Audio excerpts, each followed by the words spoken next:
चाय से शुरू हुई थी सरकार और गाय पे अटक गई और विकास की मौसी 10 साल में रास्ते में भटक गई। अभी तो शुरुआत है, ये तो ट्रेलर है, पिक्चर बाकी है। ये बोलते हैं कि गाय हमारी माता है पर माँ की रक्षा करना इन्हें नहीं आता है। बंगाली में हम एक बात बोलते हैं कि समय गेले साधन होबे ना। इसका मतलब यही है कि अगर समय चला गया तो साधना नहीं होगी। और 3 से 303 से 240 के आंकड़े बोलते हैं कि इस बार जो आप चले गए तो दोबारा लौटने की संभावना नहीं होगी। पहली बार की माननीय सदस्य सुना जी? हाँ, बहुत अच्छी है सर, सुनिए इनका। आप बीच में मत टोकना उनको। धन्यवाद अध्यक्ष महोदय, आपने मुझे बोलने का मौका दिया। मैं जादवपुर लोकसभा क्षेत्र से पहली बार चुनकर इस सदन में आई हूँ। सर, मैं धन्यवाद देना चाहती हूँ जादवपुर लोकसभा क्षेत्र के लोगों का, जिन्होंने मुझे भारी बहुमत से यहाँ पे जिता के भेजा और ये पैगाम दिया कि पश्चिम बंगाल में नफरत की रणनीति और धोखेबाजी की राजनीति नहीं चलेगी। अध्यक्ष महोदय, मैं उम्मीद करूंगी कि आज आप मुझे पूरा बोलने का मौका दें, क्योंकि हाल ही में हुए नीति आयोग की जो मीटिंग हुई थी वहां पे हमारी माननीय मुख्यमंत्री, जो देश की एकमात्र महिला मुख्यमंत्री भी है, उनका माइक बीच राह में ऑफ कर दिया गया था। वो बंगाल के अरे अभी तो शुरुआत है, ये तो ट्रेलर है, पिक्चर बाकी है। अध्यक्ष महोदय, मैं आपसे ये बोलना चाहती हूँ कि वो बंगाल के हक के लिए यहाँ पे सवाल उठाने आई थी, वो बंगाल के लोगों की बात रखने यहाँ पे आई थी, लेकिन उनका माइक ऑफ कर दिया गया। आपके माध्यम से मैं इस सदन में उपस्थित वहाँ जो बैठे हैं माननीय सदस्य, कोई भी नीति आयोग या कोई भी घटना को सर एक लाइन अपन डिलीट करेंगे। सर एक लाइन सर मैं यही बताना चाहती हूँ कि बंगाल के लोगों का गला घोटने का काम किया गया और उनकी आवाज को बंद करने का काम किया गया। आगे जाके बंगाल के लोग आपके पार्टी की माइक ऑफ कर देंगे। बस एक चुनाव बाकी, आप देख लीजिएगा।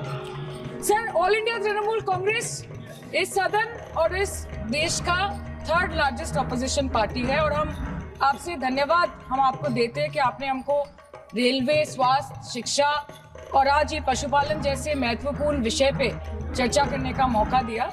लेकिन तृणमूल कांग्रेस आगे जाके देश के हर महत्वपूर्ण मुद्दे पे बात करेगा, चाहे वो चीन का अनैतिक रूप से इस देश में प्रवेश हो या वो 700 से ऊपर आंदोलन जीवी किसानों की। माननीय सदस्य, आप पहली बार बोल रही हैं, मैं आपको हस्तक्षेप नहीं करना चाहता, लेकिन जिस अनुदानों की मांगों पर चर्चा सर अभी आ रहे हैं सर नीट के घोटाले से लेके जीएसटी के बोझ तक, एयरपोर्ट की छत टूट जाने से लेके रेल पटरी से छूट जाने तक, तृणमूल कांग्रेस के सदस्य, हर सांसद देश के हर गंभीर मुद्दे पर चर्चा करेंगे। बस यही आपको, हमारे किसान अपनी मवेशी को, अपनी फसल को माँ की तरफ पूछते हैं, जिस खेत में वो हल चलाते हैं उस जमीन को नमन करते हैं। But does this major sector get support from the government? Sir, Indian agriculture supplies around 58% of India's livelihood and is a principal source of income for half of the population, accounting for 17 to 18% of the country's GDP. 70% of India's rural poor depend on livestock and farm animals. But does this sector get what it deserves? इसका जवाब अगर आप देश के किसान से पूछेंगे तो वो आपको यही बात बोलेंगे कि चाय से शुरू हुई थी सरकार और गाय पे अटक गई और विकास की मौसी 10 साल में रास्ते में भटक गई। किसान खुद क्या खाएंगे? अपने परिवार के लोगों का खिलाएंगे? अपनी गाय, भैंस, भेड़, बकरी को क्या खिलाएंगे? सर, ऐसे ही वारदात होते हैं जहाँ गरीबी से जूझता हुआ एक किसान उसको अपनी गाय, भेड़, बकरी को बेचने में मजबूर करते हैं और अंत में जाके वो अपनी खुद की जान ले लेते हैं। सर, पिछले 10 सालों में 1,12,000 किसानों ने इस देश में आत्महत्या की। एनसीआरबी की एक रिपोर्ट के अनुसार 10 साल में हर दिन इस देश में एवरेज में 30 किसान हर दिन अपनी जान ले लेते हैं। सर, इस देश के लोगों का यही है किस्सा कि जिसको जिताया वो राजा की तरह जाएगा और जिन्होंने जिताया वो फकीर की तरह। सर, ये बहुत गौरक्षा की भी बातें करते हैं। देश के लोगों को ये पता होना चाहिए that there is a fodder crisis in India and the union minister has himself stated in a written reply in Rajya Sabha that yes, the country is deficit in fodder. So it means that cows are dying without food in government-owned goshalas, especially the BJP-ruled state. तो sir पहले खाना ही नहीं मिला, fodder crisis, फिर मिल भी जाए तो इतना महंगा कि किसान खरीद ही नहीं पा रहा है, फॉडर इन्फ्लेशन, और सर खाना मिल भी जाए तो पशुओं की बीमारी। उससे मुकाबला करने के लिए सरकार ने क्या बोलते हैं कि गाय हमारी माता है, पर माँ की रक्षा करना इन्हें नहीं आता है।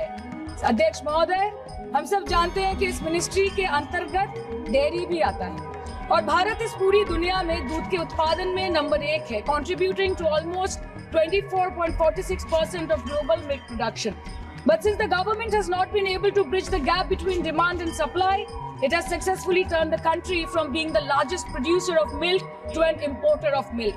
In the last 10 years, due to the stagnation in milk production, the gains of white revolution has been systematically whitewashed.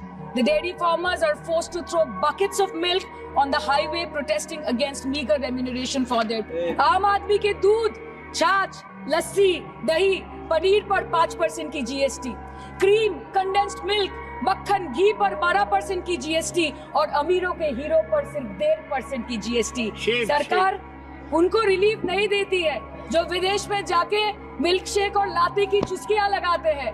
ये सरकार उनको रिलीफ नहीं देती जो आम आदमी 2 पैकेट दूध खरीदने से पहले 10 बार सोचता है। सर बचपन से हम सुनते आए थे कि संडे हो या मंडे रोज खाओ अंडे। India rank 2nd in egg production in the world और अंडे का फंडा यही है सर कि भारत के बच्चों के किस्मत में महीने में एक अंडा नहीं मिलता। मिड डे मील के चलते हफ्ते में अगर एक आध अंडा मिल भी रहा था तो कहीं धर्म के नाम पे तो कहीं महंगाई के चलते उसे बंद करने की मांग उठ रही है।